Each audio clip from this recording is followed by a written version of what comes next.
Trolleys along the shoreline.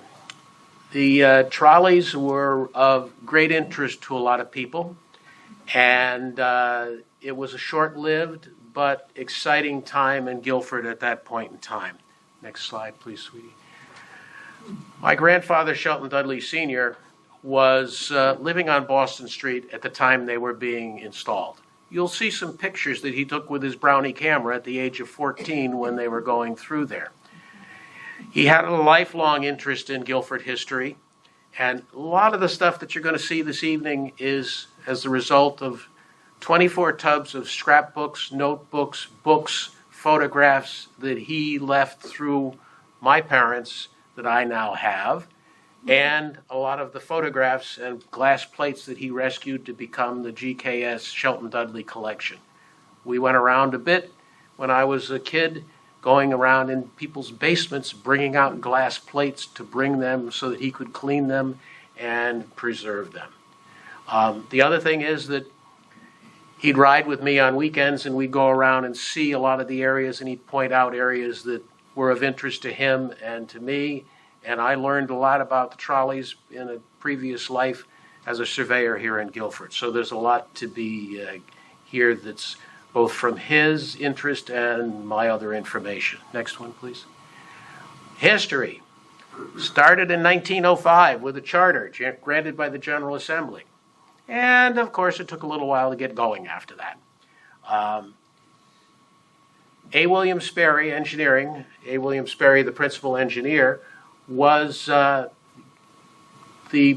man engaged for two purposes. Number one, he was part of the original chartering, the original group under the charter, and he had an engineering firm, so he prepared plans for the right-of-way through that. In 1909, right-of-way acquisition began, and that was accomplished, strange as it may seem, by a guy from New York City and a guy from East Haven. The land was not sold directly to the Shoreline Electric Railway Company. It was sold to an intermediary. And they went out and negotiated with everybody to do that, to acquire it, and it happened. Construction began in 1909. Cars started running from Guilford to Ivoryton, and construction occurs on the Stony Creek section. It was completed through Guilford, and then it went to New Haven. And then the strange thing happened is that Shoreline Electric Railway became the overarching corporation that ended up taking over control of lines from Guilford all the way through almost to Worcester, and as far over as Providence, Rhode Island, Westerly, Rhode Island, and a lot of eastern Connecticut. So it was a thing that expanded all over everywhere. And, of course, then the end occurred. In 1900, there was a strike in early. Then in 1919, there was another strike, service end, and service ended. The lines were acquired over in Norwich and towards Rhode Island. Those were all spun off or leases terminated. And then there was a 5-year, almost 4.5-year hiatus, and service resumed between New Haven at Old Saybrook and Stony Creek to Guilford as the New Haven and Shoreline Railway, but they also ran buses, and you'll see that that was part of the beginning of the end.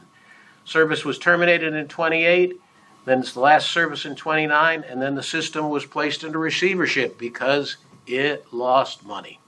Next one, please, sweetie. Right-of-way acquisition. Again, Francis DeCourt Sullivan, who eventually became an officer, the director of the company, and Charles W. Grannis of East Haven. They acquired it in just about a year. The last parcel in Guilford was acquired in October of 1910. And there were over 60 parcels of land acquired, and it was acquired for a right-of-way that was anywhere from 60 to 80 feet wide. And as you can see, no time was wasted in this, as construction was basically following right behind them as they went along. The interesting thing is there was not one acquisition that wasn't accomplished amiably. There was no condemnation. Everybody just came in. I'm sure that there were a few deeds that reflect a little bit of horse trading that went along with this. We're going to sell you the land. You got to do this for me. Down in Benton's off of Sachem's Head Road, there was an agreement that they would be allowed to construct a water pipe, and the company would construct a 6-foot high by 7-foot wide cattle crossing at a location to be determined. We don't think it ever happened, but that was part of their agreement. And I'll show you some more a little bit later on. Next one. Construction started in Old Saybrook in 1908, but the company ran out of funds. They were undercapitalized, severely undercapitalized. Morton F. Plant, who was a Brantford native and a resident of Groton and a wealthy trolley owner, a railroad owner, was an active partner as he believed trolleys were important to the future of eastern Connecticut. He invested heavily. Construction restarted in 1909, and in 1910, they finished the 26 miles from Guilford to Ivoryton to commence revenue operation. They finished the 5.25 miles to Stony Creek right after Christmas, 1910, and they were authorized by the General Assembly for the construction from Guilford to New Haven, and those 13.63 miles were completed and service started in 1911. That went up through North Brantford and East Foxen and then into New Haven. Morton Plant, the financier and beneficiary, was the son of railroad people. He was president of the plant system. For those of you who have some familiarity with Florida, there was a plant railroad system, made tons of money off of that, and he was one of the founders of Connecticut College. Connecticut College was founded after Wesleyan had been admitting women and chose not to admit women in 1908. A group came together and chartered Connecticut College, which was founded in 1911. He donated 2 dormitories. He also had a minor league baseball team in eastern Connecticut called the Planters. There was a board meeting that went long at one of the organizing ones of Connecticut College, and he wanted to get to see his team play. So the solution to him getting out of there and getting to there was he plumped a note on the table that said, "I'm giving $1 million to the college," and then got up and left. So he gave that $1 million. He paid money towards the purchase of the land.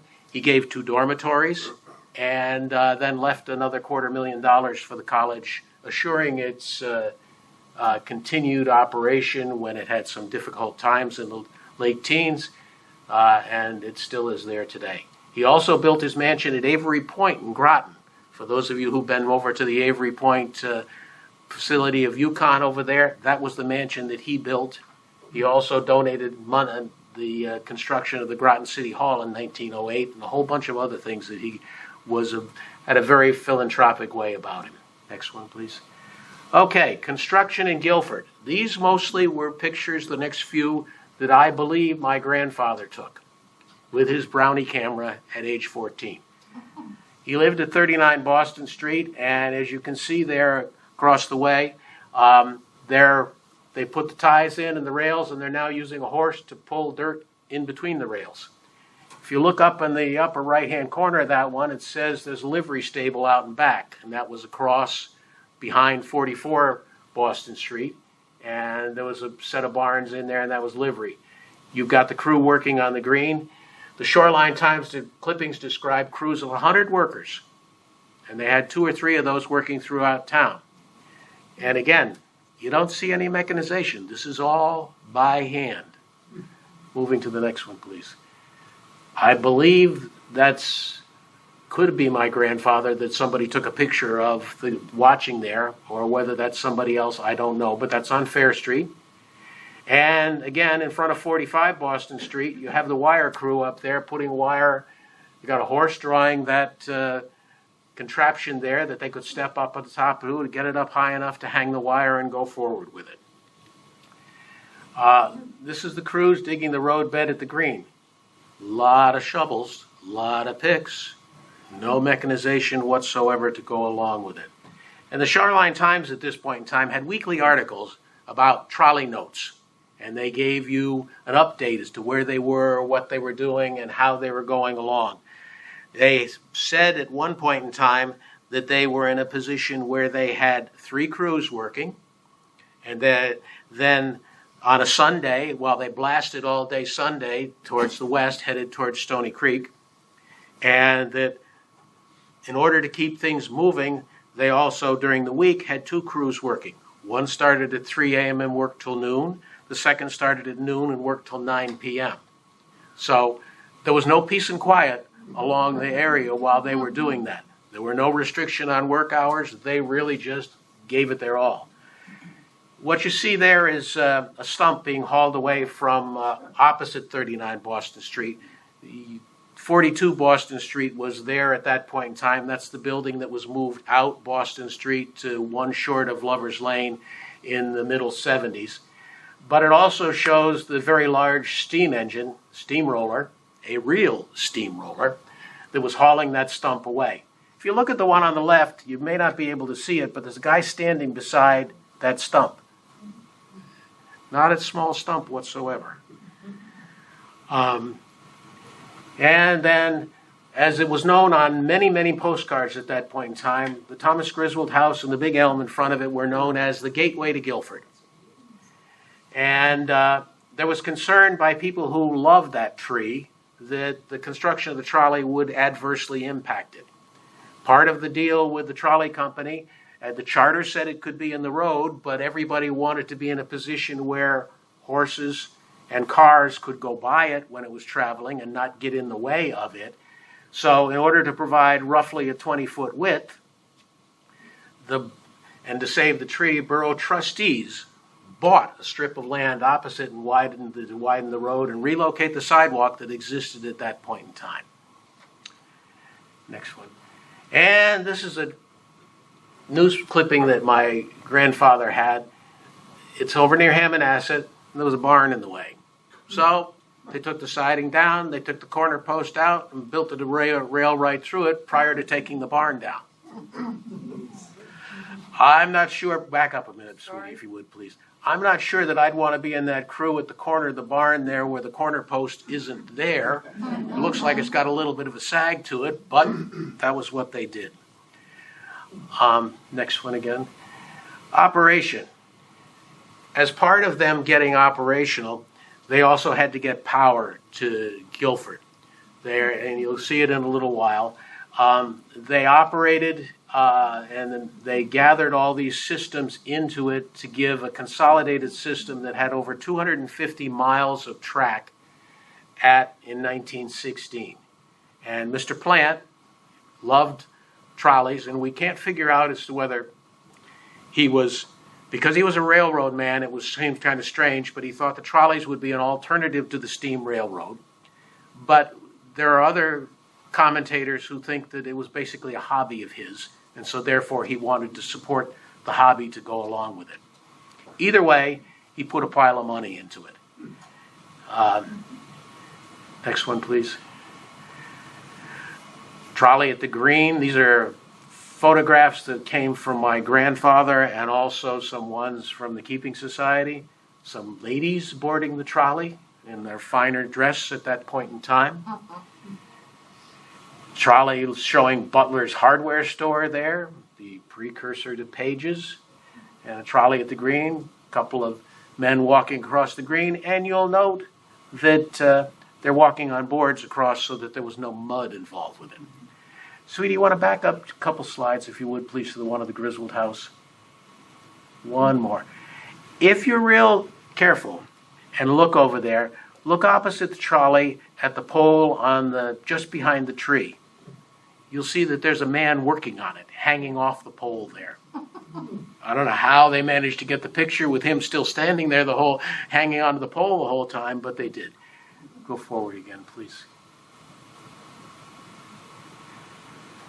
Okay, then there's the hotel corner, as it was well known at that point in time, with the trolley coming up Water Street. And if you look carefully, you can see right by that first horse and wagon there's a sign which you would be able to read that says Post Office. The post office existed in the hotel building from that time all the way through until 1964 or 63, whichever it was, where it moved to its current location. But it was there forever, and my father worked there from 1946 through 1960 as a postman and as a letter carrier and a rural route operator. Go to the next one. This is probably the best known postcard of all, the trolley at Guilford Green. If you were to go on eBay, you could find probably half a dozen of these in varying conditions. But the interesting thing about it is that if you see the trolleys, half of the trolleys have a headlight on them, and half of them don't. And I've never been able to figure out or get anybody to give me an answer as to how, because the trolley schedule, they ran at or very early in the morning and very late at night. Was there, when they opened the front door, was there a light that they swung out and put there and then closed the door? I don't know the answer to that. Back up to, if you would, please, to the one with the corner. Yeah, right there. No, go forward. You can see the light on the front of that trolley, but lots of them don't. I don't know the answer to that. Oof. One more. The car barn at the corner of Water and River Street. Under construction, you can see the wire carrier there set out of the way and waiting to do more, but the wires are not hung at that point in time. Early in the operation, you'll see the barn there with their Motor Express car, number 101, horse and wagon, and the little building to the right was their freight building. Next one. That, as you can see, there were 3 tracks that went into there.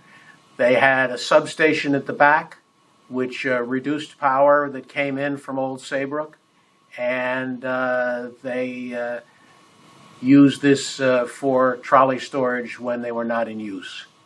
Next one. Number 11 was ones that were bought, and they were used primarily on the Stony Creek to Guilford service.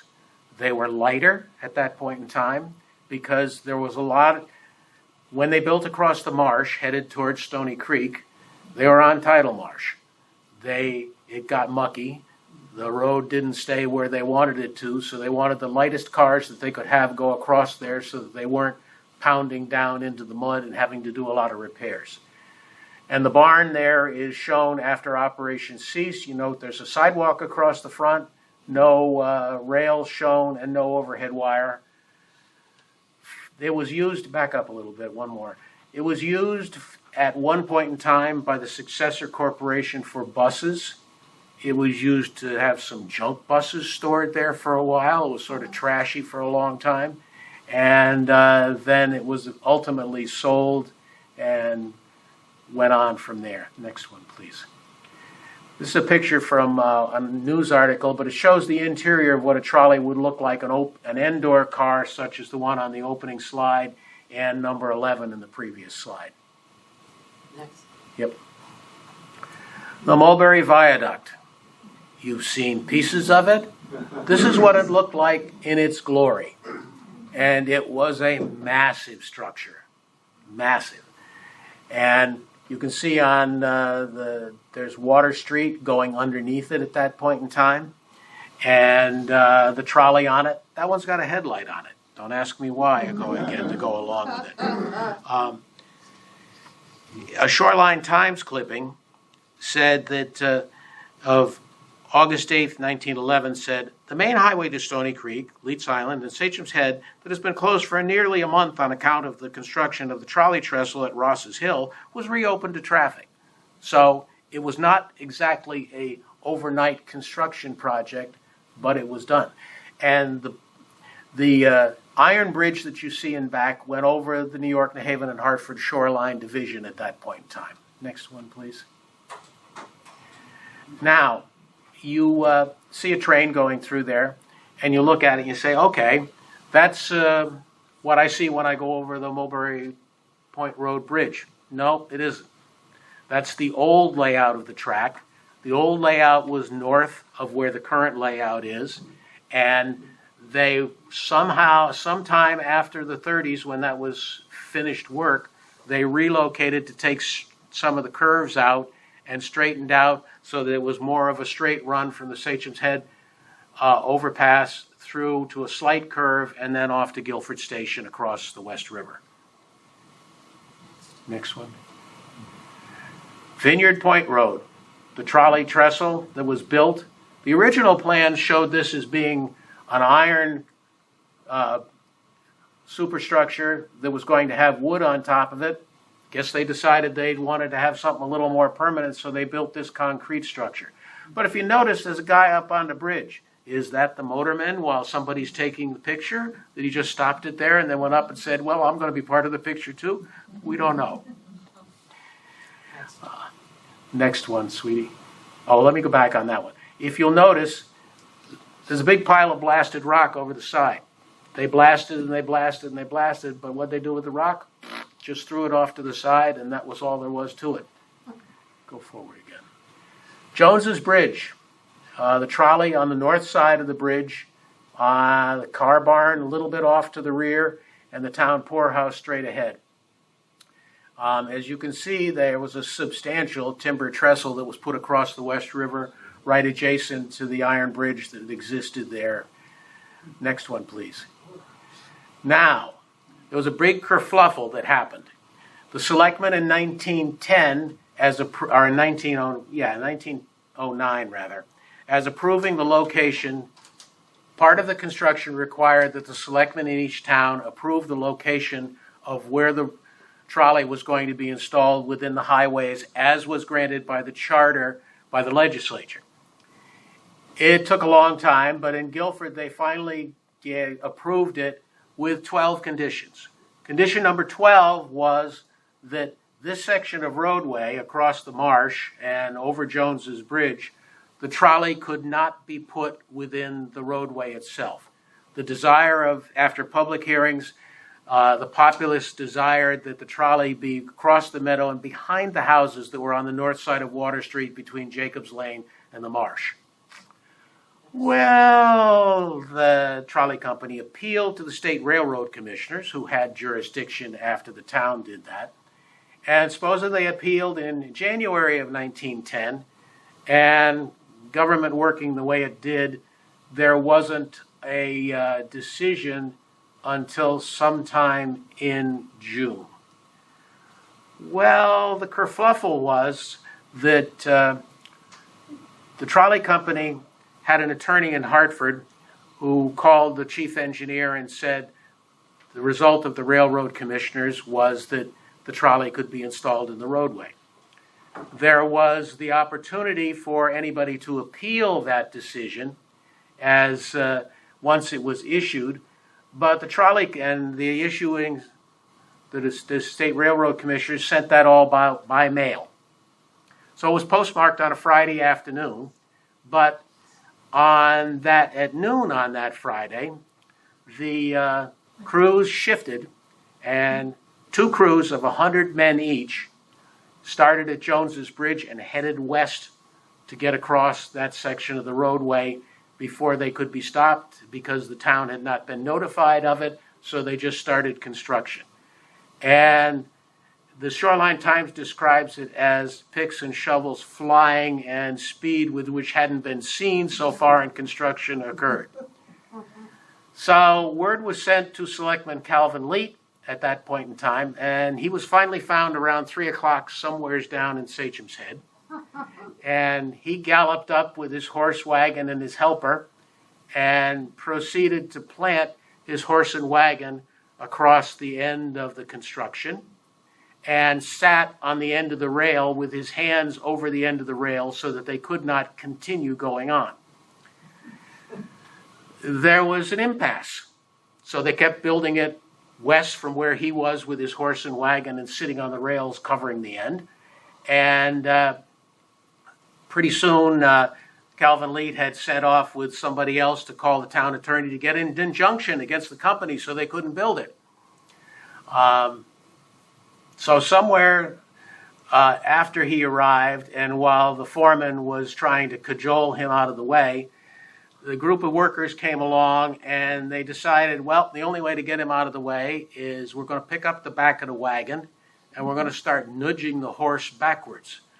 So they picked up the back of the wagon and started pulling that backwards. The horse, of course, attached to the wagon, didn't have any place to go but backwards.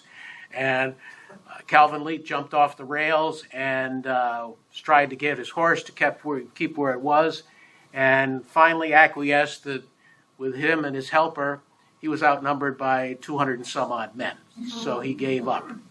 And they finished the construction. An injunction was issued at 5 o'clock that afternoon, and they were notified the crew foreman, and he said, I haven't heard from my boss, I'm keeping going. And so he kept going until he heard from his boss at 5:30. By that point in time, they were off the marsh and at the houses, almost down to Jacob's Lane where they went on private way. So that was on a Friday afternoon, a little excitement in town. And so on Monday, they met and they'd received the railroad commissioner's decision. And the decision was such that the railway company was required, because by charter the railroad commissioners sympathized with them, but they couldn't do anything. By charter, because it was within the roadway. But they ordered the following. They ordered more signage. Sorry. I can't see where the enter is. There. Go back one, sweetie. They ordered that the road be widened. So that meant that they had to take and fill in a part of the West River and the abutment that went along with it. They ordered that it be fenced. They ordered that the approach to the iron bridge, which had always been lousy, be improved so that there was 20 foot and it was a reasonable approach. And so on that Monday, everybody sat down and they decided, it's over, it's been done. The railroad commissioners have given their answer, the injunction was removed, and construction continued. There are those who said at one point in time that Calvin Leet was opposed to it. The Shoreline Times said that he was not. He just wanted to follow the will of the populace as it was directed at the public meeting. And once they'd been overruled, everything went on from there. Next one, please. At Guilford Green, there was the situation where you had the line that came in on the left from Stony Creek, on the right from Madison. You had a turnout at the south end of the green, and you had a line that you could go straight towards up Whitfield Street from Water Street, or turn and join it from Boston Street. So there was the pass, and that's where you've seen the pictures of a couple of different cars at that location. This is part of a 1910 engineering map, which is on file in the Guilford Library. Next. Yep. Oh boy. So you had tracks south of the green, opposite the little building that is next to Markham's, and you had tracks going up Boston Street. And Guilford, of course, every year had its own version of mud season at that point in time. And you'll notice it isn't quite as bad in the area of the tracks because it was A, the rails were there, B, supported by ties, and better material put in between the tracks as it was put back together. So it was not the best at times, but there are concrete sidewalks there. Next one, please. And then the trolley tracks in front of 66 Broad Street. But what you notice in there is the paving stones, or cobblestones as they were called, which were installed to control mud and dust adjacent to the trolley rails. The next one. And Shoreline Times clippings, which my grandfather clipped and put in a notebook, showed varying times starting in 1913 that the borough trustees were starting to make improvements.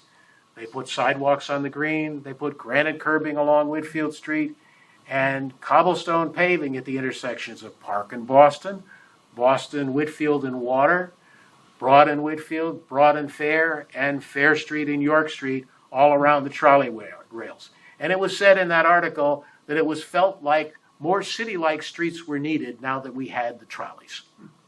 The cobblestones were visible for many decades, and I can remember seeing them in there as pavement deteriorated to go along with it. They were around for quite a while. So there's a few other places where tracks were out in front of 276 Boston Street, the house just before Rolfe Gardens. You can see out on the right, those are where the tomato fields used to be, and they may have even been growing them there. It's hard to tell from that. Next one. In front of the Leet House on a couple down from the intersection of Fair and York. Next one. And this is east of West Pond Road, which was known then and now known as Westlake Avenue, with a couple of workers there. Next one, yeah.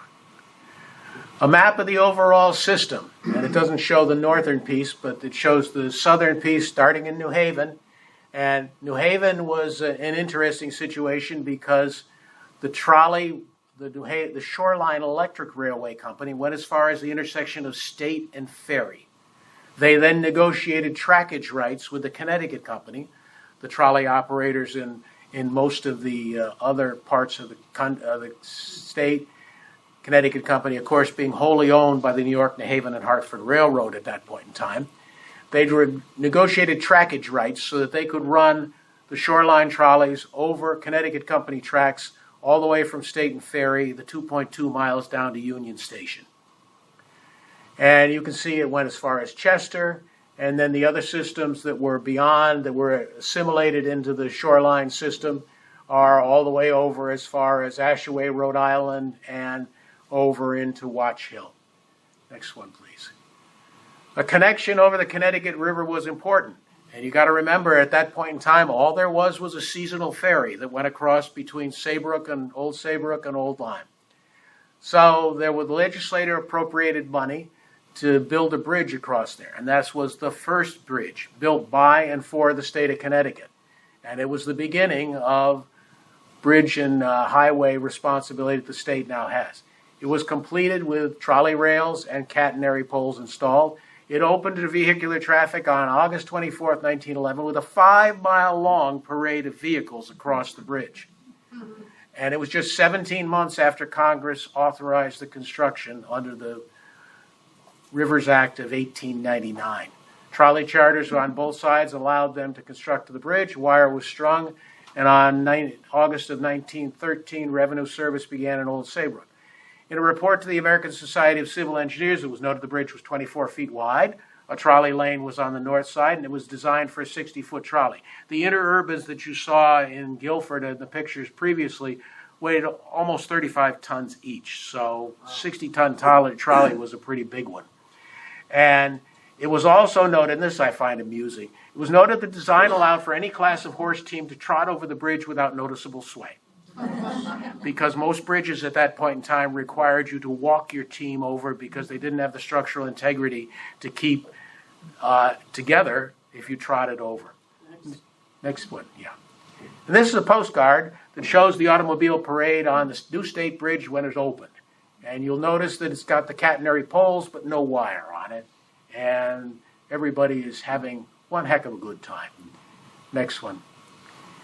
You can look carefully, you can see the trolley rails and the wooden stringers in the section that's raised. The interesting thing is that you'll see the little the bridge house there behind the second raised section. The bridge was manned 24/7. There were 3 shifts that were in there, and the bridge men also were there, and they were required to collect the tolls. So they had double duty, raising and lowering and collecting the tolls. And the report said that the chief bridge tender, in order for him to be present and near the bridge at all points in time, an 8-room cottage was built on the Saybrook end that he was given to live in so that he'd be available in case there were ever any problems and be there all the time. Next one. This is kind of a faded newspaper clipping, but the original shows cars as far as the eye can see on the right-hand side, getting ready for that parade to go across the bridge in Old Saybrook, a trolley there along with it. It was one heck of a day in Old Saybrook at that point in time. Next one. Bennett's Pocket Guide is something, my grandfather kept everything. It's a little pocket guide about that big by about that wide. You practically need a magnifying glass to read what's in it. But it also shows the lines that were part of the Shoreline system when that was published as its volume number 1, or number 2 rather, in January 1914. If you look carefully, it says, Compliments of Elliot L. E. Davis, Guilford, Connecticut. It was a handout that came out along with it. And we'll go to the next one.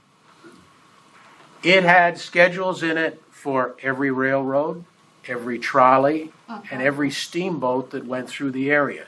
So we have on the left, the Shoreline Electric Railway. It shows what the fare system was and when they operated, hourly, after the early ones. The interesting thing is they operated from, 4 o'clock in the morning 5 o'clock in the morning, all through 1 o'clock in the morning over in Westbrook when they finished. So it was a long day, and there were a lot of cars that were going through there and various around. But again, it was a single line, so they had to make sure they went on all the turnouts in order to go in both directions. The other one shows the location of the New London line, piers, and the New Haven line of steamboat service from New London to New York and from New Haven to New York. And for example, on the lower left of that one, you left New Haven at Bell Dock Pier at 1 o'clock, and you were at Pier 28 in the East River at 6:15 at night, if you wanted to go that way. The Hartford steamboat on the other side came from New York and stopped at varying places all the way from Saybrook Point up through Lyme, Essex, Hamburg, Deep River, Hadlime, East Haddam, Ark Landing, Middle Haddam, South Glastonbury, all the way up through there if there were freight and passengers. So and that pocket guide just was one that was given out, and you could keep it in your pocket and know what the time to expect the trolley or whatever you were working on at that point in time. Plus a lot of ads in there for everybody from New Haven all the way through to the other side of the Connecticut River. Back up just one. And for those of you who have fire you can see that at the top of the right one there, the Deep River fire alarm codes showed what the codes were and where the fire was at that point in time, or what anybody should be doing. Next one again. As in any single line system, there were potential conflicts. The Shoreline Electric had a few crashes. Long Hill Road, May 4th, 1912, due to a soft spot in the road bed. You can notice that there's a horse and buggy there, and there's a car with a block license plate on it at that point in time, indicating the year. The trolley hit a soft spot and went on its side. The next one, please. The top one shows a good view behind the stone wall, and my grandfather had determined, based on looking at it and based on his knowledge, that the guy with the black hat there and the beard was Mr. Leet, the undertaker. And he'd come up there to make sure that he didn't have any business, or he had business, one or the other. But there was nobody that was in need of his services at that particular wreck. But you can see it did a heck of a job on the trolley itself. The next one. There was another wreck on Long Hill Road in 1915. The first trolley hit a deer and stopped, and the following trolley, which was supposed to be 5 minutes behind, saw it but couldn't stop in time, did some more damage, but there were no serious injuries. Next one. The infamous one in North Branford. Just west of the Tilcon Railroad Bridge, the trolley was coming from New Haven, the two cars in the back, and it was coming out in an evening with two carloads of people headed home. The trolley from the right went by or stopped and continued the turnout in North Branford, just the other side of the bridge, and continued, and they met at full speed going on. 19 people were killed and 35 were injured. And the irony of it is that even though it was a severe wreck, not one wheel of any of the trolleys left the track, which was a testament to the fact that they were so heavy, they sure weren't going anywhere except staying on the rails at 35 tons each. That picture on the right is Henry S. Davis that came from the glass slides that my grandfather accumulated and gave as the Shelton Dudley collection to Keeping Society. The next one, please. Stony Creek.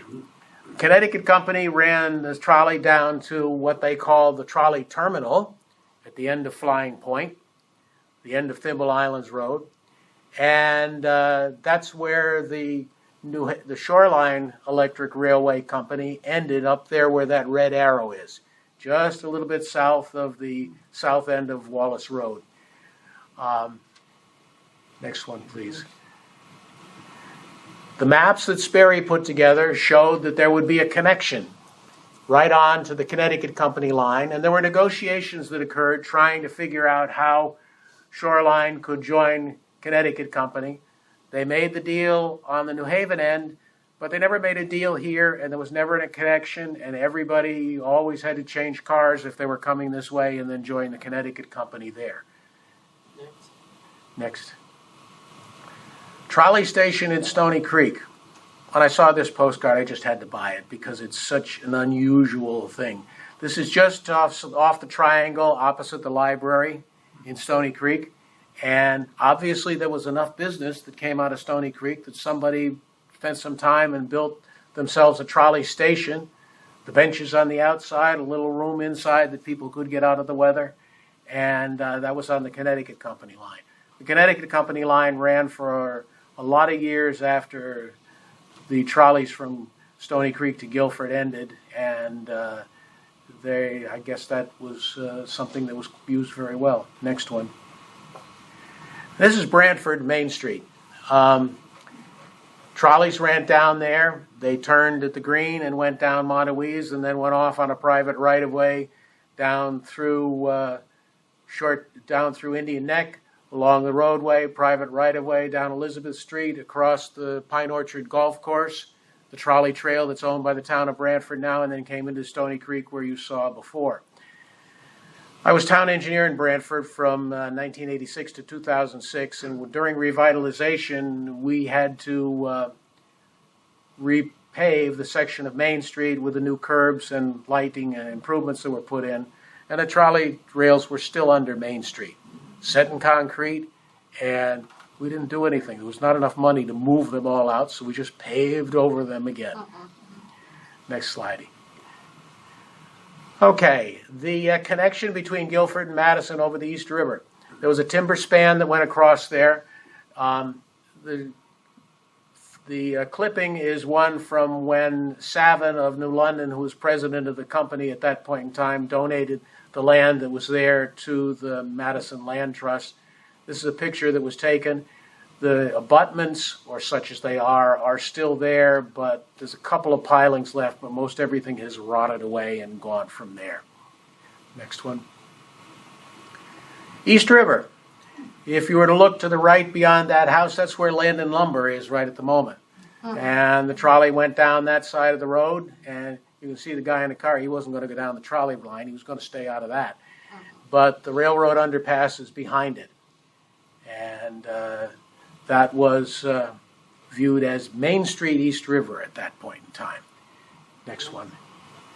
And the stone bridge over near where the Schoolhouse Deli used to be. Well, you know why it was called the Schoolhouse Deli? Because you've got the schoolhouse that was in that triangle at that point in time. The Neck River, the stone bridge was there. It looks like, obviously, that wasn't very wide, and it's not as wide as it is now, so it was obviously rebuilt at some point in time. But the trolley was on a wooden trestle on the south side of that.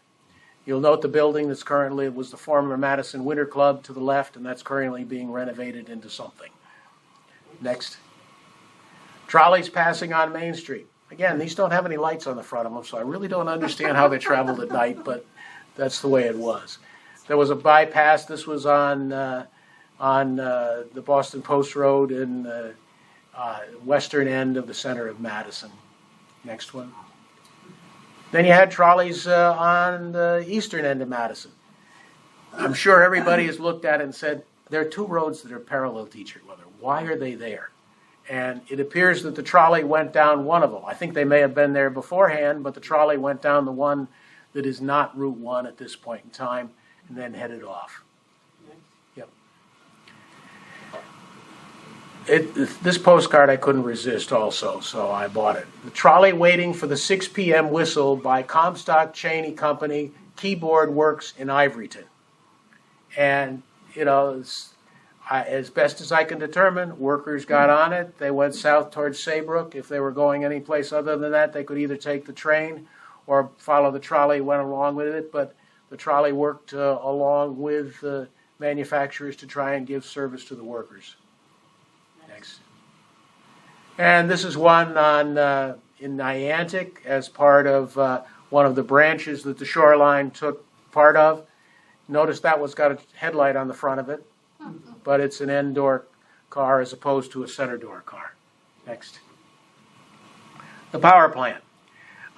This was built in at the beginning of that to provide power for the entire Shoreline Electric Railway system that was on the west side of the Connecticut River.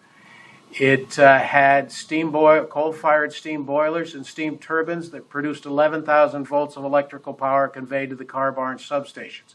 You can see in the one on the right, it has car house and the SS there. That was the substation where power was reduced from 11,000 volts down to 1,200 volts. And the interesting thing about that is we had all the information about the construction of the trolley itself, but one of the things that I came up with was people were being requested by the construction company that built the trolleys to have the ability to install electrical lines and poles on their property. Based on the names that we've got, I think that was along the railroad from the old Saybrook power plant to the Guilford substation. And it was all over the lot. Some people were paid $1 and then $5 per pole for maintenance. Some people were paid a lump sum that covered their property. Some people were paid $1 and then $2 for their pole, especially if it was in meadowland. So I guess they felt that if it was in meadowland, it couldn't be used anyway, so they didn't have to pay as much to get it across there. But it went on a separate location from everything I can tell from Saybrook to power the plant, the substation here in Guilford. On the right, you'll see the car barn in Old Saybrook location. See the 3 tracks to the north of it, which have freight direct connection to the New York, New Haven, and Hartford Railroad, and there was a great freight business that went along with it. It shows the Fenwick branch of the New York, New Haven, and Hartford Railroad. It also shows the train station and a track that I remember that went around the back of the train station. And it will show a little more on the next slide. The next slide, please, sweetie.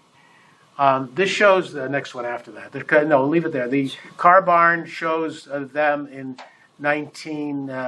probably 13 or 14. You can see the inscription on the side of the trolley there and the one on the left. When that barn was built, they poured a concrete roof on it. Concrete roof collapsed, and one worker died. That was the beginning of the bad luck of the Shoreline Electric Railway system. The one on the right is taken from the viaduct, and you can see there are a lot of cars in the barn, a lot of freight cars off the side, mostly stone cars, some box cars, and it was obviously a bustling operation at that point in time. Yeah.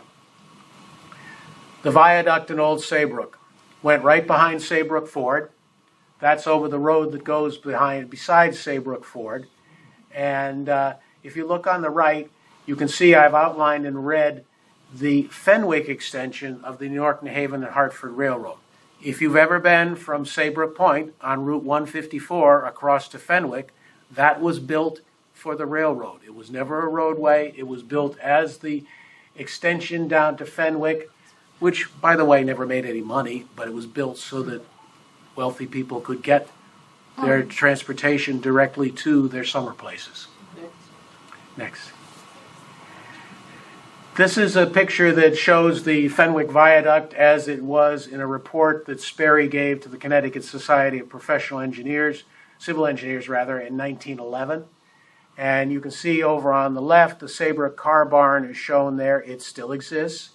And there are 4 houses between there and where Saybrook Ford is now. Those 4 houses were built by the trolley company, and they were trolley worker houses. And they're still called in Saybrook the trolley houses. Next one. Putnam is part of the system, just another one that came in the collection of postcards from my family showing that. The next one, yeah, go ahead. The next one is Mill Street. You can see another substantial concrete structure there. There was a similar one that crossed North High Street and North High Street, Route 100. That portion is still there if you look carefully on the left as you're headed north. There was a bridge that went across the Farm River that carried the trolleys in order to go across that floodplain. And all of these were substantial amounts of concrete. And when, particularly if the Mulberry Viaduct, when they started to take some of that down, it wasn't easy to take down. There was so much rebar in there. You got to remember that some of those are now, it's 125 years since they were built, or thereabouts. And they're still standing and hardly look like they're any different other than covered with stuff growing. Next one, please. Little known aspect of the trolley is that it was used for freight transfer. The place in Old Saybrook and at 2 points in New Haven. Carload service was back up. Carload service was provided and package service with up to 30 pounds at the rate of 1 passenger fare for each 15 pounds. And there's a freight in the middle of Whitfield Street at Hotel Corner. And the Shoreline Times clipping from that point in time says that a real live steam train railroad car passed through the streets of the village of Guilford on Wednesday noon, being a large red boxcar with the road's name Rock Island standing boldly forth. It was on the end of a train of 3 cars, a box and a flat, of the Shoreline Electric Railway Company, and certainly presented a novel sight. It will not be surprising at any time to see other steam road cars passing through the streets. Direct quote from the Shoreline Times. Little Liberty, the car. Next one. And that's their Motor Express number 101. And at the intersection of the Trolley and Sachem's Head Road, Mr. Noble, who was a prominent property owner in Sachem's Head, had a siding built at his expense. And that siding had 5 carloads of stone from the Moose Hill Trap Rock quarries, which I believe were somewheres off the line headed to North Branford. And they were brought down there, and he donated the stone to the town so that the roads could be improved. There was some discussion at that point in time of whether there would be a trolley station built there. We don't have any indication that ever came to fruition, but there was an article in the Shoreline saying it had been discussed. And as you can see, there were other carloads that were brought in, and the Shoreline Electric Railway in 15 was building a spur into what's now the Trap Rock Quarries in North Branford. So there was a lot of activity that occurred for freight as well as passengers. Yep. And then there's the great article that was in the Shoreline about New York to Boston by trolley. And it said that that they went, and it took 2 days to get there. They went from Boston and got to New London, and then they went through London via the Shoreline, through Guilford, and arrived in New York at 7 p.m. They were able to return the next 2 days. They had newspapermen, they had state officials, there was a lot of hoopla that went along with it, and I love the bottom. Management has prepared an attractive folder describing the trip. It is undoubtedly one of the coming attractive trolley trips of all New England. And for the princely sum of $3.75, you could go from Boston to New York by trolley and take 2 days. Next, Stephen. Next, yeah. And the beginning of the end. They never made money. Absolutely never made money. Mr. Plant made up the deficits most every year. And we couldn't tell whether it was a hobby, whether he thought it'd be a viable alternative to steam, or whatever, but he covered the loss. Employees went on strike in 1916, seeking increases in pay, which I believe went from 24 cents an hour to 32 cents an hour. The strike was settled with an increase, leading to increased loss. The North Branford costs and settlements costs contribute to a large deficit of almost $250,000 for 1917. In 1918, the power plant had serious issues and there was lack of power, so the system didn't do anything for 3 weeks. And more importantly, Morton Plant died of the influenza epidemic in November of 1918. His estate was unwilling to invest more in the losing enterprise. I can't understand why. The system for 1918 ended with a deficit of $425,000. July 19th, 1919 was the critical date. Employees went on strike seeking higher wages as the result of the inflation that came after World War I. They were justified. The company just couldn't do it. Strike breakers were attempted, but by July 31st, the end occurred. It was said that the system was one of the largest in New England, but probably the least profitable. Next one. Efforts were made to restart the system. There was a decision by the railroad commissioners that said it should be restarted, but the trustee that had been appointed, the receiver, said that he'd been ordered by the court and he couldn't operate anything at a loss, so he didn't. There were some vandalism that occurred. Some of the copper wire disappeared during the time when it wasn't there because there was a market for it. And finally, in 1923, part of the system, only New Haven to Old Saybrook, nothing up the Connecticut River or on the other side of the river, was sold to Sperry Engineering, and a new corporation was formed. That new corporation included Frederick Spencer of I.S. Spencer Sons. It included C.W. Blakesley of Blakesley Construction Company. It included A. William Sperry, the engineer. And service was restarted with great fanfare on July 17th, 1923. Again, you can see they had some lighter weight cars at that point in time, and they had a headlight on them. Next. In 1924, the new line was opened in Hammonasset State Park with 4 open cars. The company operated bus lines as well, and the trolley eventually diminished.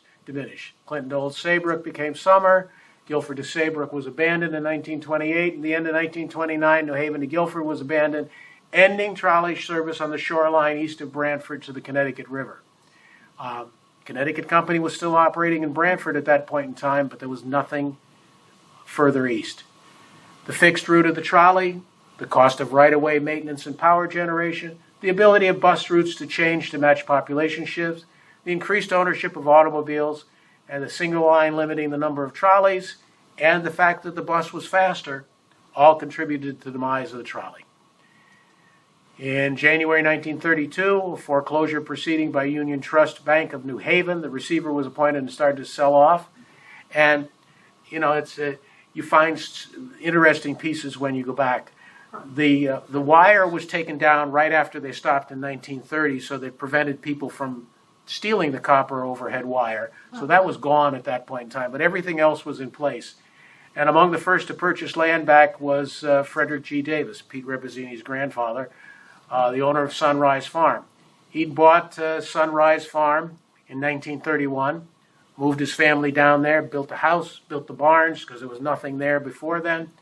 And he purchased the abandoned trolley right-of-way because the piece he purchased in 1931 was in 2 pieces. One that fronted on Boston Post Road, and then everything behind the trolley right-of-way all the way back to the railroad.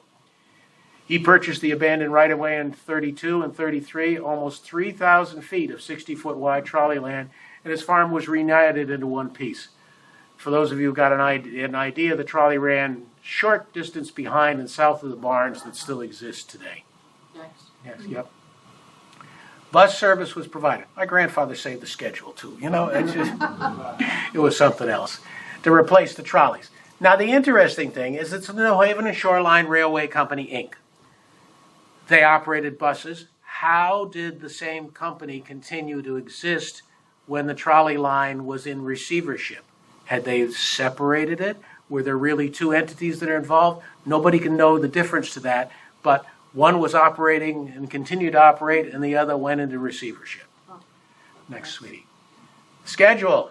There was all sorts of buses available at that point in time, from New Haven to New London.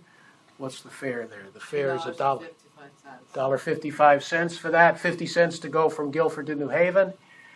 But you can see the beginning of the end, and all sorts of things were starting at that point in time. The bottom of the schedule says Grove Beach and Osawagachi, which is in Waterford, were discontinued after September 8th. So as population moved, as demand decreased, they stopped doing it. The next one, please. And they also, that same company ran buses to Hartford, from Guilford to North New Haven, and they had a fairly extensive service at that point in time. Next. The New Haven and Shoreline Electric Railway Company continued operating bus service until the 60s with reductions in passenger service. They even went through along the shoreline at that point in time to connect with the Connecticut Company in Stony Creek. Eventually, they got out of the business. Beebe Transit, run by Jack Beebe, who had one of the largest school bus systems in southern Connecticut. At that point in time, he started Beebe Transit and ran it after they ceased. And after Beebe ceased, it was produced by DATCO under contract from the state, and eventually Connecticut Transit routes were expanded to provide what hourly minimal service they provide at this point in time. The next. Highways that took over the shoreline roadbed. Most everybody doesn't know this, but after service ceased, numerous sections of our roadway system now utilize the trolley system. New Haven. The section of Route 80 from Quinnipiac Avenue to Middletown Avenue, right in front of Lowe's and in front of Walmart, is the trolley right-of-way. That was taken over. In North Brantford, The section of Route 80 from the current firehouse just by the Tilcon Railroad Bridge all the way to Twin Lakes Road follows the trolley bed. The road weaved in and out just between the trolley and the steam railroad, but the straight line that you have now is the trolley right-of-way. Shell Beach Road from Pump Lane to the bottom of the hill at Leeds Island Road, where it goes across the marsh, is trolley right-of-way. Pump Lane within Leeds Island from Shell Beach Road to Great Harbor is trolley right-of-way. And in Madison, from Route 1 across in front of the car dealerships is where the trolley went. Those of us who've been around for a while remember when that was swamp, mostly on both sides, before it was filled in to build the car dealerships and then filled in on the other side to build where Madison Glass was and the restaurant is now. That was trolley right-of-way.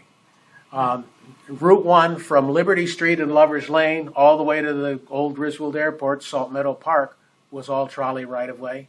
And portions of the road from the new police station at Route 145 to Causeway, just east of ShopRite, were also trolley right-of-way. The next one. This shows looking at from under the railroad bridge straight across where the old road went left and the trolley went straight. Next one. This shows at Liberty Street where it goes off of Route 1. The trolley went straight through there all the way through to Clinton off on private right-of-way. Next one. There's a picture of the trolley on what is now the hill just east of Liberty Street and Signal Hill heading towards Hammonasset. You can see they cut through there and created a heck of a cut. The next one, please. And that's how it looks today, looking back towards Liberty Street and looking off towards the other ways towards Hammonasset. One more. Dudley's Crossing, which is roughly in the vicinity of where Lenny's and Joe's restaurant is now, opposite Hammonasset. That was described as a high-speed track location. And you can see it was heading towards the gap in the trees that's just beyond Salt Meadow Park, the old Griswold Airport. It then went off on private right-of-way behind where Ocean State Job Lot is now and then came into Main Street in this center of Clinton. But that was one of their higher, straighter, higher speed sections, and they really cranked it up there. Next one. Portion of the trolley system that still remain. The old barn, which is now Floor Craze. Off Jacobs Lane, if you look back towards town, there's the right-of-way there. If you look where the guy's got his pickup truck and trailer in there, that's the cut that went around at Jacobs Lane headed towards Wild Rose Avenue. The next one. Wild Rose Avenue, if you look where those red leaves are, you can see the trolley bed over there vaguely. If you look across from the end of Wild Rose Avenue, across Water Street, behind the right-of-way where somebody's filled in a little bit in the trolley trestle, you can see the old bridge abutment, which was the south end of the metal bridge that went across the New York, New Haven, and Hartford.